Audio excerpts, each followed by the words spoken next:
అమరావతిగానే అభివృద్ధి అయి ఉంటే ఇప్పటికి ఈ ప్రాంతం అంతా కూడా నిలదొక్కునేది. ఒక అమరావతిని పూర్తిగా నిర్వీర్యం చేసి రాష్ట్రంలో నిర్మాణ రంగం అనేది నిలదొక్కోకుండా చేసే పరిస్థితికి వచ్చారు. ఇంకో పక్కన ఎక్కడ చూసినా డెమాలిషన్ చేయడం, భయభ్రాంతులను చేయడం, ఇలాంటి చాలా కార్యక్రమాలు కూడా జరిగాయి. 5 సంవత్సరాలు నేను చూశాను. అన్ని రంగాల కంటే నిర్మాణ రంగం పూర్తిగా దెబ్బతినే పరిస్థితికి వచ్చింది. ఈరోజు మళ్ళీ మీరు చూసినప్పుడు ఈ 7 నెలలే మేము వచ్చిన తర్వాత 7 నెలలు అయింది. బిల్డ్ ఏపీ అనే నినాదంతో ఈరోజు మనందరం ముందుకు పోతున్నాం. నిర్మాణ రంగానికే కాకుండా అనుబంధ రంగాల్లో అన్నిటికీ ప్రాధాన్యత ఇచ్చాం. ఈ ప్రాధాన్యత వల్ల ఎక్కడికక్కడ ఒక పద్ధతి ప్రకారం ఇవన్నీ జరిగే పరిస్థితికి వస్తున్నాయి.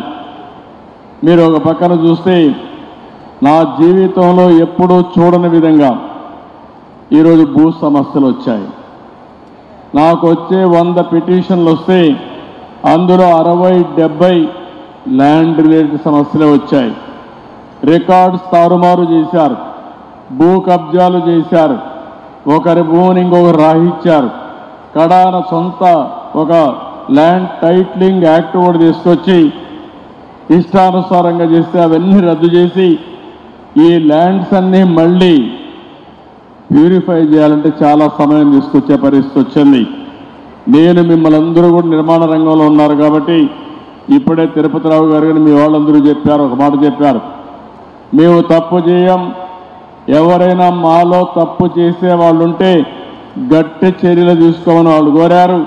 అందుకే నేను చెప్తున్నా, ఈరోజు first time land grabbing prohibition act కూడా తీసుకొచ్చాం.